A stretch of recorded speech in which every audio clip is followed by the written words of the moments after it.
empezar entonces la clase de hoy día. Chicos, ¿me pueden por favor confirmar si están escuchando mi micrófono? Por favor. Sí, sí se escucha. Súper, muchas gracias. Les estoy compartiendo la pantalla. ¿Se ve? ¿Me confirman de nuevo, por favor? Sí, profe, sí se ve. Ya, genial.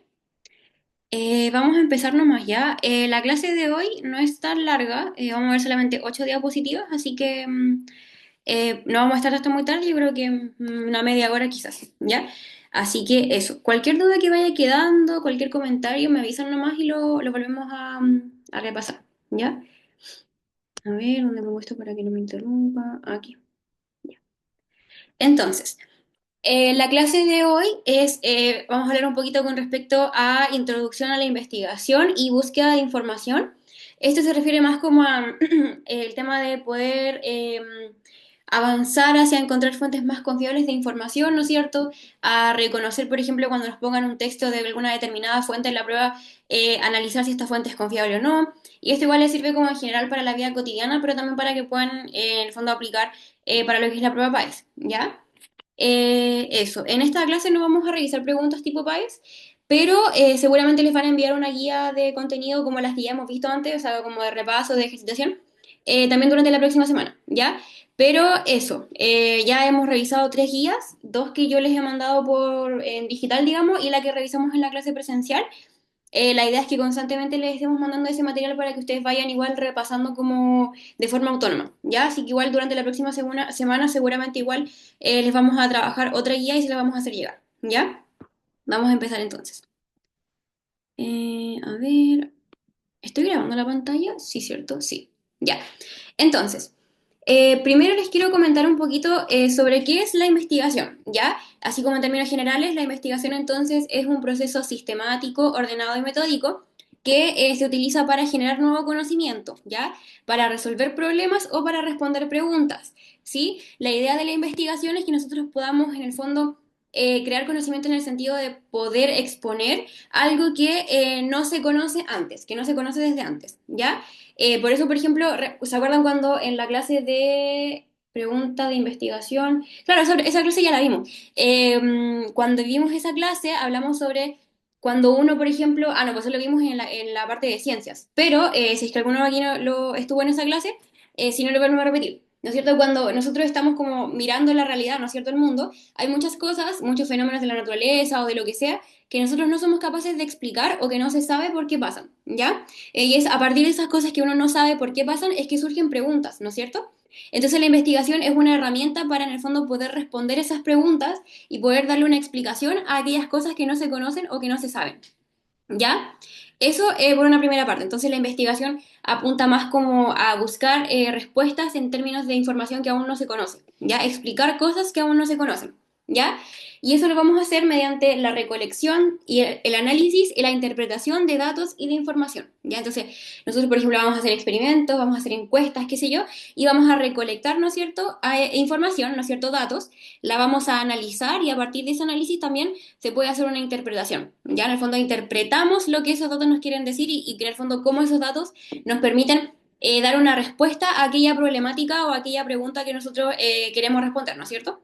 Eso en una primera instancia. Entonces, haciendo como un pequeño recap, un pequeño resumen, decimos que la investigación es un proceso sistemático, ordenado y metódico, es decir, uno no puede hacerlo como a la tonta y a la loca, sino que tiene que ser algo que vaya ordenado, siguiendo pasos, siguiendo un método, ¿ya?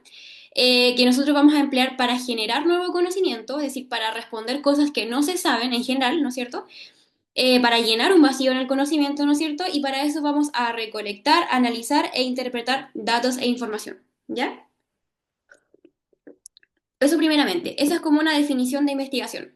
¿Queda claro? ¿Me confirman con un monito haciendo así para arriba? Con un monito de confirmación. Ya, súper, muy bien. Ya.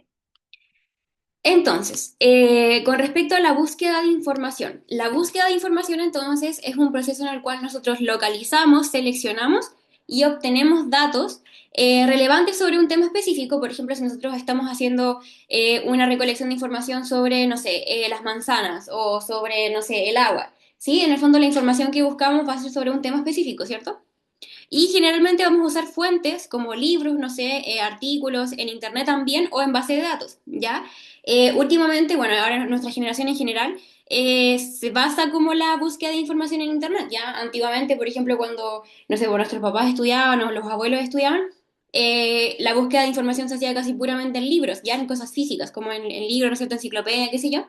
Y ahora es muy común que casi todo en el fondo las personas buscamos la información en Internet.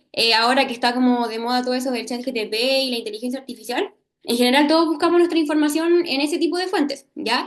Y eso en realidad facilita enormemente la vida y es muy, en el fondo, cómodo porque no implica que uno tenga que ir a una biblioteca, por ejemplo, a buscar un libro. Pero en ese sentido siempre es importante que cuando busquemos información en Internet, siempre nos aseguremos que esa información venga de fuentes confiables, ¿ya? Porque en el fondo a Internet cualquier persona puede subir información. Entonces es importante que revisemos que las páginas que nosotros estamos consultando en el fondo sean páginas que entreguen información que sea verídica, ¿ya? Eso igual es importante. Entonces, eso, la búsqueda de información entonces es el proceso en el cual nosotros buscamos, obtenemos los datos de acuerdo al tema en el que nosotros estamos interesados en analizar, ¿ya? Eso es la búsqueda de información, es lo que hacemos siempre cuando, por ejemplo, consultamos alguna página en internet, ese tipo de cosas. Ya.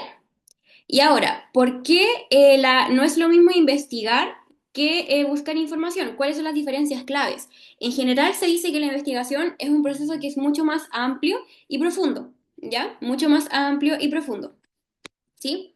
Mientras que la búsqueda de información es de alguna manera parte del proceso de la investigación, porque nosotros mientras desarrollamos investigación, utilizamos la búsqueda de información como una forma de sustentar nuestro trabajo, ¿ya? Como por decirlo así de términos generales. Entonces, búsqueda de información viene dentro de la investigación, ¿ya? La investigación, por su lado, busca producir conocimiento nuevo, ¿ya? Es decir, poder exponer ante el mundo cosas que no se conocen, ¿ya? Cosas en las cuales hay vacío. ¿Sí? Fenómenos que aún no somos capaces de explicar, cosas que en general no somos capaces de explicar, ¿ya? Y para eso sirve la investigación. En cambio, la búsqueda de información es buscar elementos que ya son conocidos, ¿ya? Información que ya se conoce, que ya se tiene, de la cual ya se ha hecho investigación antes y que entonces son datos que ya existen, ¿ya? La investigación busca, o sea, en el fondo implica un análisis, una interpretación y una validación de los datos que son obtenidos, ¿ya? Mientras que la búsqueda de información es simplemente localizar y seleccionar fuentes confiables, ¿ya? Era lo que yo les decía, que si bien ahora está muy de moda cómo poder usar Internet para poder buscar información, siempre es importante que las fuentes que consultemos sean fuentes confiables, ¿ya? Por ejemplo, páginas gubernamentales, por ejemplo, si queremos buscar información, no sé, por ejemplo, cuando fue el tema de la pandemia del COVID, nosotros, toda la gente estaba muy asustada, ¿no es cierto? En el fondo, como que uno empezaba a toser un poquito y ya todos te decían, oh, tienes COVID y te vaya a morir, por ejemplo, ¿ya? Entonces, se puso como muy de moda que las personas se informaran casi puramente por redes sociales, ¿ya? Entonces, cualquier persona podía subir cualquier información a redes sociales diciendo que, por ejemplo, no sé, por ejemplo, uno tosía 3 veces y ya eso implicaba que te ibas a morir, por ejemplo, ¿ya? Entonces, ese tipo de información o tipos de fuentes en las que cualquier persona puede publicar lo que quiera, en el fondo es peligroso porque uno puede llegar a creer cualquier cosa que lee en Internet. Por eso es importante que si, por ejemplo, nosotros nos queremos informar sobre alguna enfermedad, busquemos la información que nos entrega el Ministerio de Salud, por ejemplo, o en páginas que sean más confiables, ¿ya? Como, no sé, pues de la Organización Mundial de la Salud, etcétera, ¿ya? Pero no quedarnos con la información que nos entrega, por ejemplo, Wikipedia, porque esas sí son páginas de internet en las que cualquier persona puede modificar la información y poner cosas, entonces obviamente eso le resta un poco de credibilidad y de confianza en el fondo a la hora de seleccionar información, ¿ya? Por otro lado, la investigación puede incluir distintos tipos de instrumentos para recolectar información. ¿A qué nos referimos con distintos tipos de instrumentos? Por ejemplo, una investigadora quiere hacer un trabajo sobre, no sé, la cantidad de personas diabéticas que hay en San Felipe, por ejemplo. Para ese tipo de investigación, uno, por ejemplo, pudiese hacer encuestas, en el fondo, ir al hospital y a todas las personas que están en el hospital, por ejemplo, preguntarles, ¿usted tiene diabetes o no tiene diabetes? Y así empezar a contar cuántas personas tienen diabetes, por ejemplo. ¿Ya? Y eso sería un instrumento, por ejemplo, una encuesta. También puedes hacer una entrevista en las cuales uno establece como una conversación y en el fondo le hace preguntas al entrevistado para obtener información sobre algún tema en particular. ¿Ya? Y así, a ese tipo de herramientas se refiere. ¿sí? Y mientras que la búsqueda de información es generalmente basada en la exploración de fuentes que ya existen, ¿sí? Por ejemplo, libros, por ejemplo, páginas de internet, ¿no es cierto? Ese tipo de cosas. Ya en el fondo son fuentes que ya existen. No, no es que nosotros tengamos que ir a crear esa encuesta para poder obtener la información, sino que es información que ya existe y que ya está puesta en otras fuentes anteriormente. ¿Ya?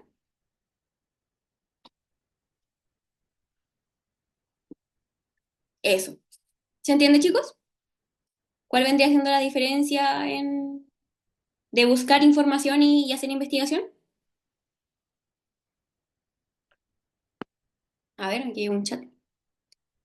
Ya, sí, le queda claro. Al resto, chicos, me confirman. Ah, ya, que están escribiendo con sus manitos. No lo había visto, es que no me llega automáticamente. Ya. Eso. Entonces, dijimos que la búsqueda de información entonces es un proceso que viene dentro de la investigación, ¿ya? Y en el fondo que la investigación es un proceso más global o más grande, mientras que la búsqueda de información es simplemente buscar datos, buscar información que ya está, ya es conocida, ¿sí? Mientras que la investigación en general es buscar información o crear conocimiento a partir de cosas que aún no se saben, ¿ya? Eso es como lo más relevante. Y que hacer investigación implica buscar información, ¿sí? Que es como buscar información es un subproceso de investigación, ¿ya? Ahora vamos a hablar un poquito con respecto a lo que son fuentes de información. ¿Ya?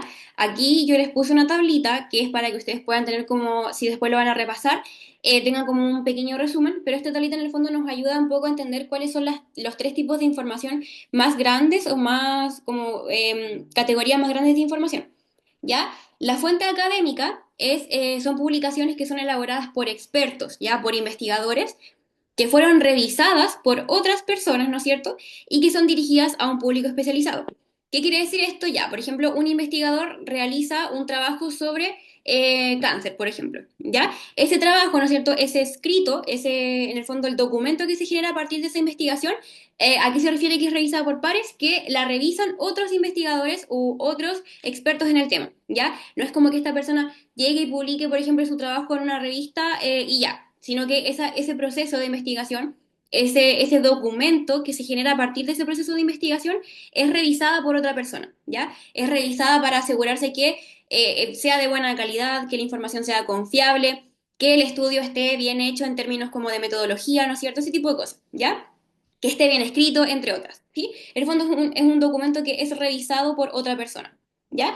Y está dirigida a un público específico, ¿ya? ¿Por qué? Porque en general, no sé, las revistas que tienen estudios sobre humanidades, por ejemplo, están dirigidas a un público, por ejemplo, no sé, sociólogos, la gente que es como del ámbito más político, ¿no es cierto? Ese tipo de cosas, ¿ya?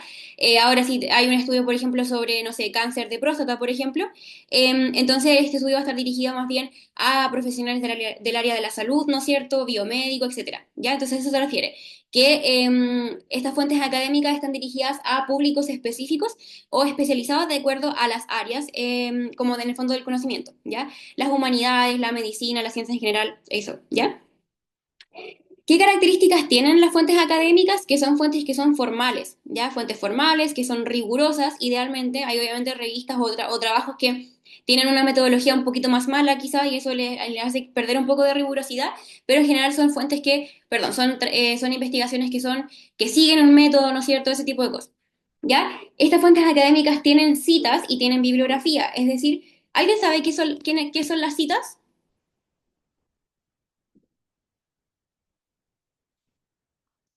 ¿Alguien que a lo mejor haya hecho algún trabajo en el colegio y les hayan pedido citar o generar una bibliografía? ¿Alguien sabe lo que es?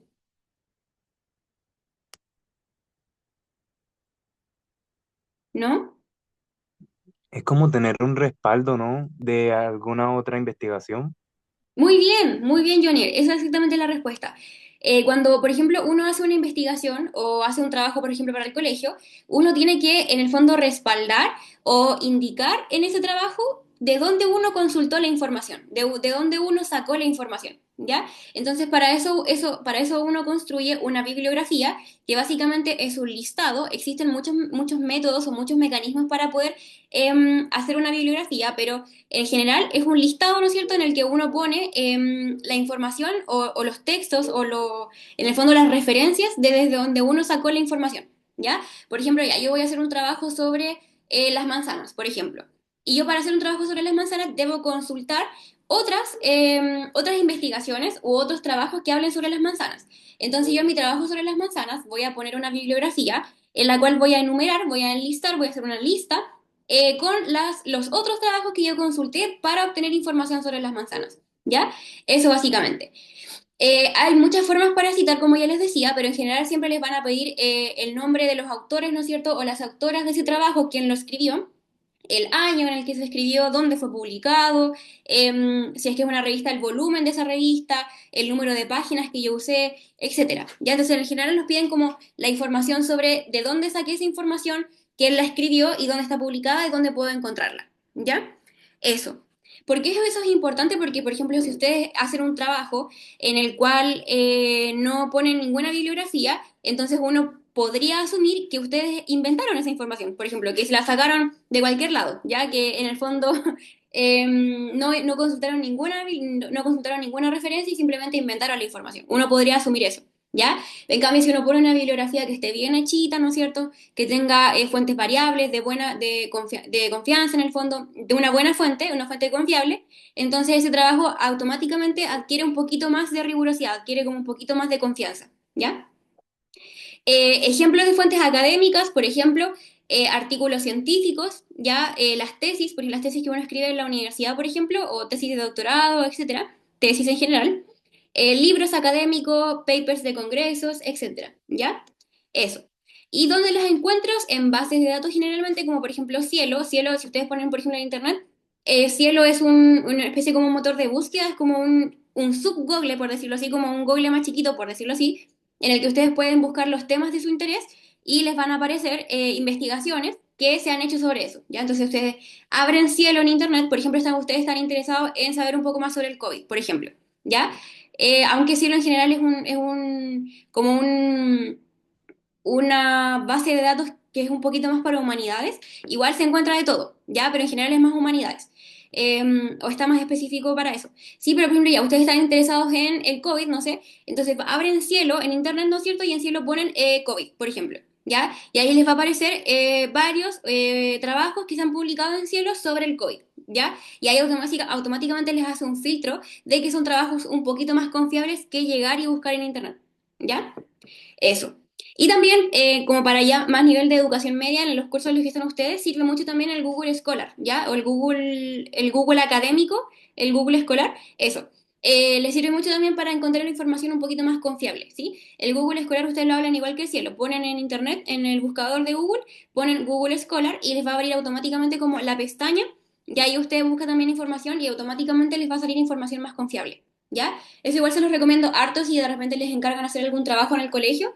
Si quieren de repente hacer un trabajo como de un poquito mejor, pueden buscar la información ahí en Google Scholar, ¿sí?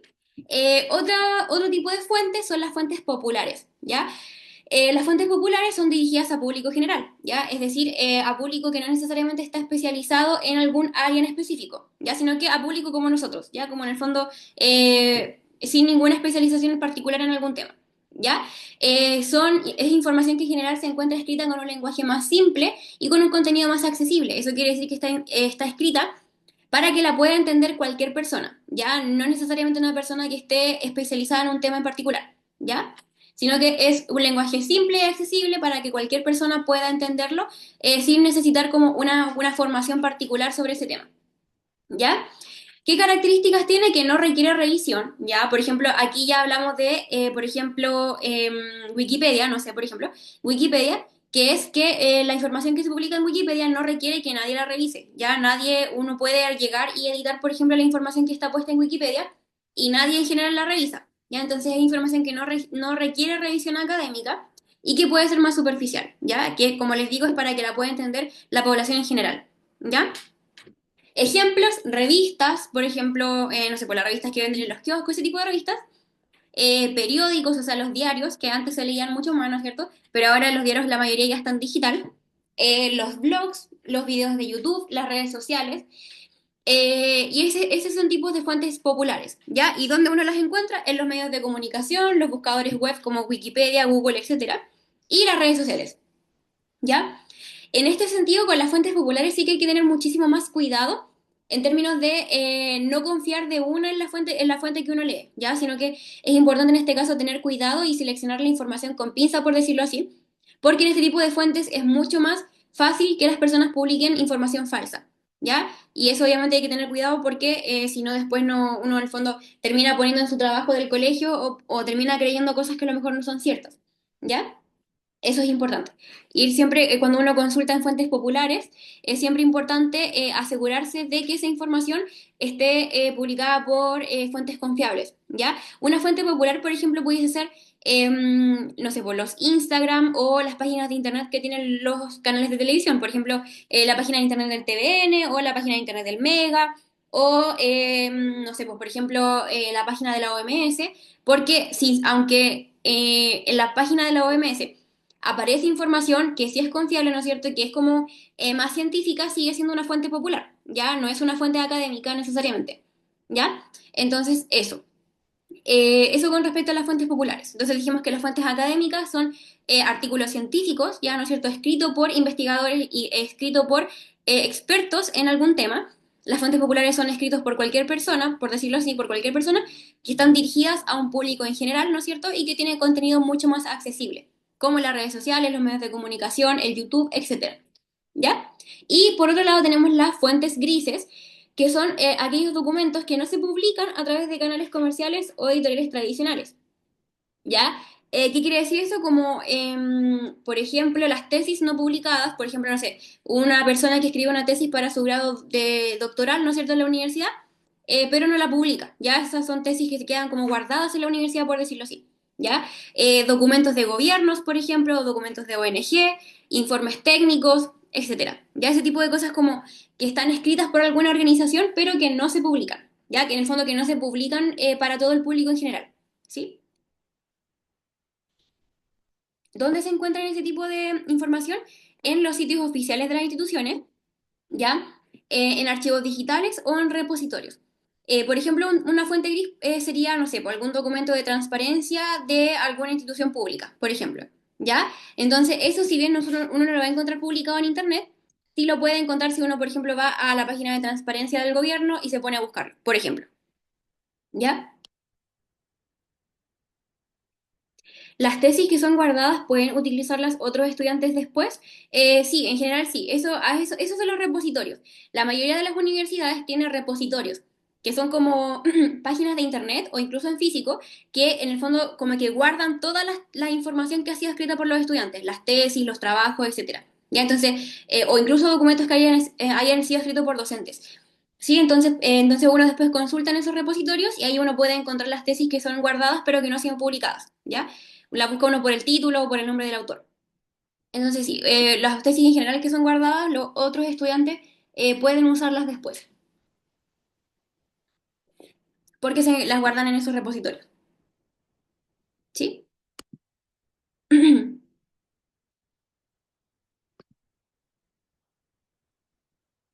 Me preguntan si tienen que tener el permiso de los estudiantes o cuando se entregan ya son propiedad de la universidad. En general son propiedad de la universidad. Ya cuando uno hace por ejemplo, acá en el campus San Felipe, todas las carreras hacen tesis menos medicina, ¿ya? Y esas tesis quedan guardadas, ¿ya? Entonces, uno cuando publica una tesis por una universidad, ya sea para sacar su carrera universitaria o si uno quiere hacer posgrado, doctorado, magíster, etcétera, y te piden una tesis, esa tesis pasa a ser propiedad de la universidad, ¿ya?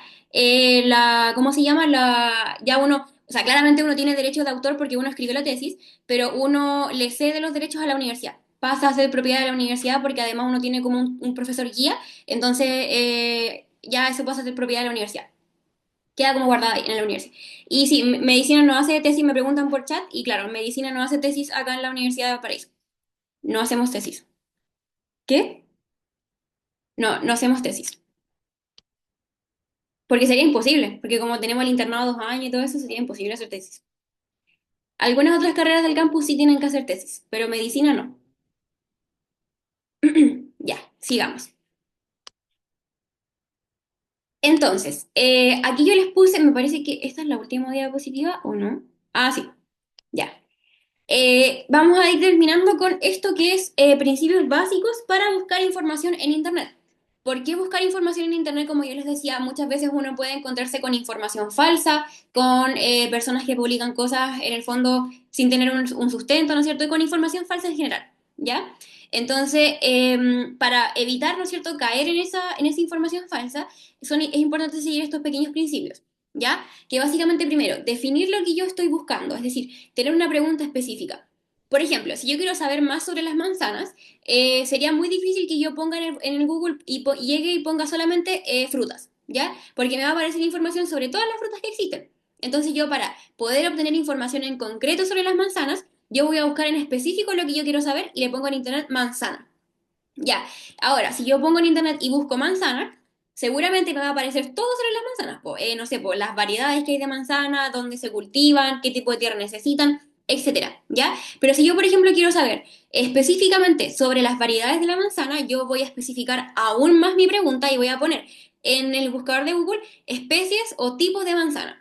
¿Ya? Y ahí automáticamente se me reduce la búsqueda y ya no voy a tener que buscar entre mares de información, sino que me va a aparecer solamente lo que yo estoy buscando, que son los tipos de manzana.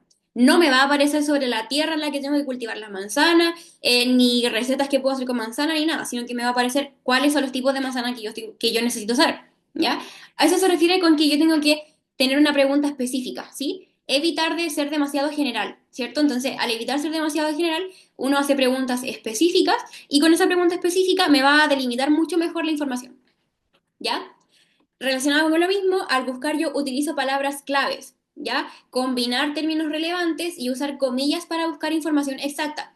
Por ejemplo, no sé, si yo estoy leyendo un trabajo de algún compañero, por ejemplo, y yo quiero saber si ese compañero, o sea, yo quiero saber de dónde sacó la información ese compañero, por ejemplo, o yo sospecho que copió información textual, yo puedo literalmente poner entre comillas y copiar y pegar en el buscador de Google un segmento de ese trabajo, ¿ya? Como una oración. Y si es que esa información fue copiada textualmente, a mí me va a aparecer la página de internet o el archivo en el cual ese compañero basó para sacar la información. ¿Ya? Entonces, si yo quiero buscar información exacta de algún trabajo en internet, la pongo entre comillas. ¿Ya? Y el tema de utilizar términos relevantes o palabras claves era lo que yo les decía. Si yo quiero saber sobre los tipos de manzana o variedad de manzanas que existen, voy a evitar poner solo manzanas en el buscador, sino que voy a poner tipos de manzanas, ¿no es cierto? Y ahí me combina los términos relevantes, que serían los tipos de manzanas, y las palabras claves para yo poder encontrar la información mucho más específica, ¿ya? Otra cosa importante es evaluar la información, ¿ya? Evaluar la información. Primero, ¿quién lo publica? ¿Tendrá el mismo valor una información publicada por Wikipedia que publicada por la OMS, la Organización Mundial de la Salud? No, por cierto, pero la Wikipedia es como mucho menos confiable. Entonces yo tengo que primero ver quién publica, quién es la organización que publica, ¿no es cierto? ¿Es una institución independiente? ¿Es una página de internet cualquiera? ¿Es el Rincón del Vago? ¿Es Wikipedia? ¿Es la página del Ministerio de Salud o alguna otra página gubernamental? ¿Es algún organismo internacional, por ejemplo? ¿Es la página de alguna universidad? ¿Ya? La confiabilidad de la institución, ¿ya? Eso es lo que yo les decía. No es lo mismo que publique una misma información en Wikipedia a que la publique, por ejemplo, la Universidad de Valparaíso o cualquier otra universidad, ¿ya? Automáticamente, al ser una institución formal, ¿no es cierto?, establecida, uno puede confiar un poco más en la información que está publicada, ¿ya? Eso. También era lo que yo les decía, el tema de las citas. Ver, por ejemplo, si uno está buscando una página de internet, ver si esa publicación o en el fondo, esa página tiene citado, tiene una bibliografía de dónde sacan ellos la información. En general, cuando, por ejemplo, uno consulta las páginas de, no sé, pues la Organización Mundial de la Salud o de las Naciones Unidas, por ejemplo, la mayoría de las veces al fondo aparece, cuando uno baja, baja, baja, como ya al término del texto, uno se encuentra que aparecen referencias, ya es decir, ellos nos están diciendo de dónde están sacando la información. ¿Sí? Aparecen referencias, ellos tienen sus citas, ponen desde qué otros trabajos desde dónde ellos sacaron su información. Lo mismo muchas veces en publicaciones del gobierno de Chile, por ejemplo, casi siempre terminan, ¿no es cierto?, referenciando de dónde ellos sacaron la información, ¿ya? Y el autor, es igual es importante porque la mayoría de las veces cuando uno consulta en páginas no tan confiables, por ejemplo Wikipedia o el Rincón del Vago, por ejemplo, la mayoría de las veces no aparece el nombre del autor, ya no aparece quién escribe esa información, ¿sí? En cambio, si uno consulta fuentes un poco más confiables, como por ejemplo páginas gubernamentales, como por ejemplo páginas de organizaciones internacionales o de universidades, en general, al fondo aparece también quién escribe esa información, el nombre del autor o de la autora, ¿ya? Y eso igual da un poco más de confianza, porque uno podría, por ejemplo, buscar en internet el nombre del autor y si no te aparece nada, por ejemplo, igual es dudoso. Pero si te aparece como en internet un científico, una científica o una socióloga importante, por ejemplo, eso igual nos da un poco de confianza en términos de quién publica la información, ¿ya? También es importante distinguir entre hechos, opiniones y publicidad. Ya es distinto, por ejemplo, una columna de opinión de un diario, que en el fondo es básicamente una persona que envía su opinión sobre algo y la publica en el diario. Ya es distinto a una página que nos habla sobre hechos que realmente pasaron. Y también es distinto a una página que está publicitando algún objeto o algún producto. ¿Ya? Es distinto. Hay que distinguir entre los hechos, las opiniones y la publicidad. ¿Ya? Uno no puede basar, por ejemplo, un trabajo que, si a uno, por ejemplo, le mandan a hacer un trabajo del colegio, ¿ya? Uno no puede basar la información que uno ponga en ese trabajo a partir de la opinión que leyó de alguien en internet, sino que uno tiene que poner hechos que realmente pasaron, ¿ya?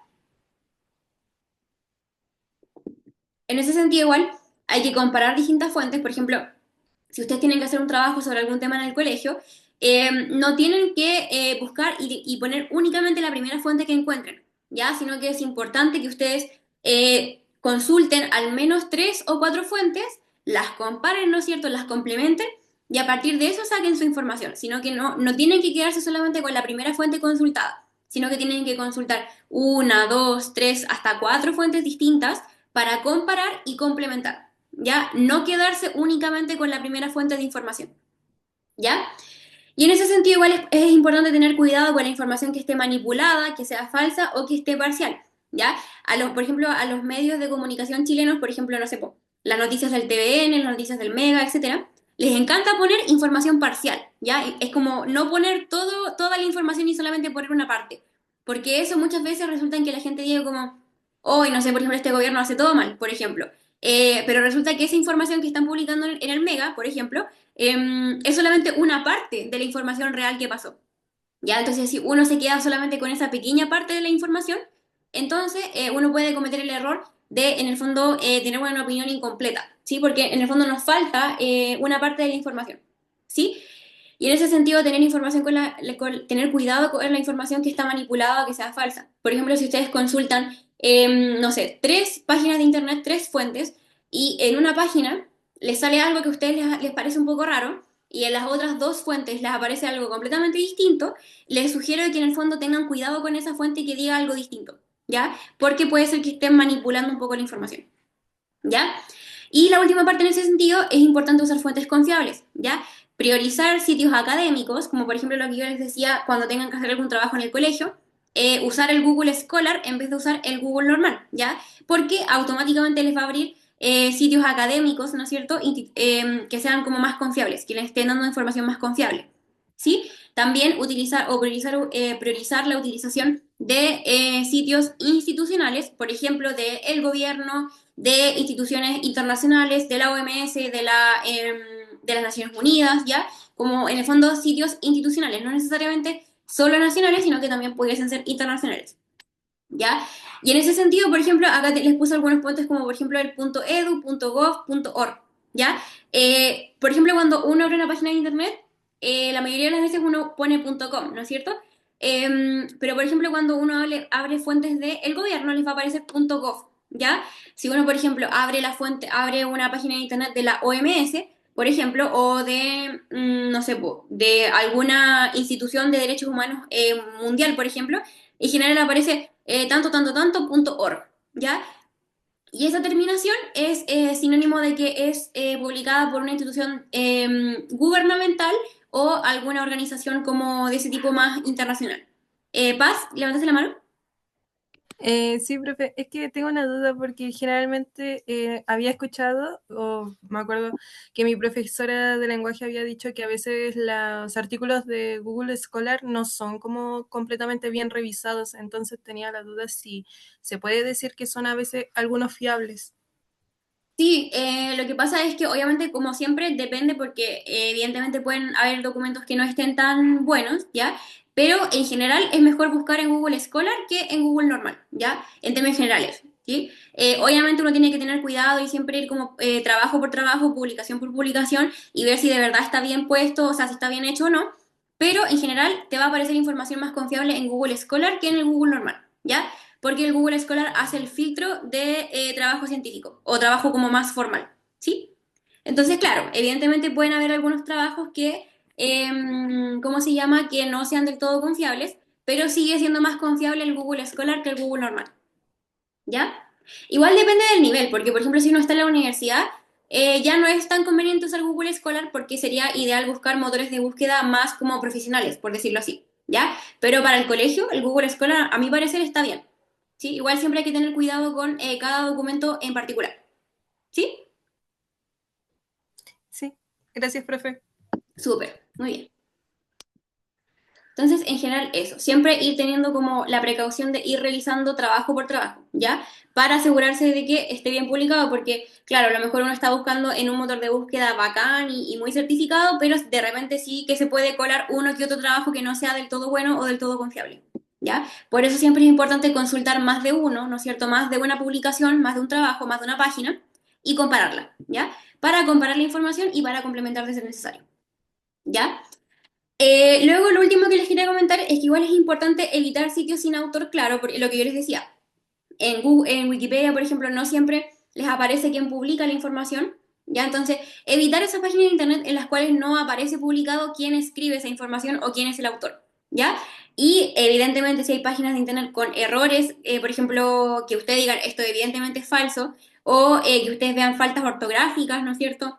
Errores ortográficos, palabras que estén mal escritas o oraciones que no tengan sentido entre sí, que estén mal conectadas, que estén mal escritas, yo les recomendaría que esa información o que esa fuente la descarten automáticamente, ¿ya? Si hay alguna, por ejemplo, si ustedes están leyendo, no sé, una página de internet que les parece confiable, por ejemplo, pero les aparecen tres faltas ortográficas o tres palabras escritas mal, o por ejemplo, tres palabras que sean escritas con S, pero ellos lo escriban con Z o con C, por ejemplo, errores ortográficos, ese tipo de cosas, descártela automáticamente, ¿ya? Porque los trabajos o las páginas de internet que son confiables en general no tienen errores ortográficos, ¿ya? Entonces, cuando vean ustedes errores evidentes, descarten automáticamente la información, ¿ya? No, no les sirve.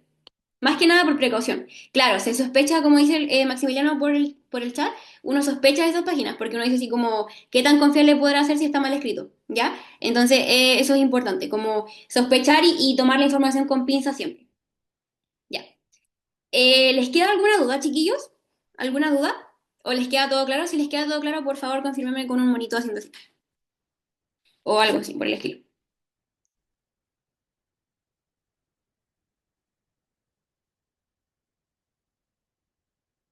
Sí.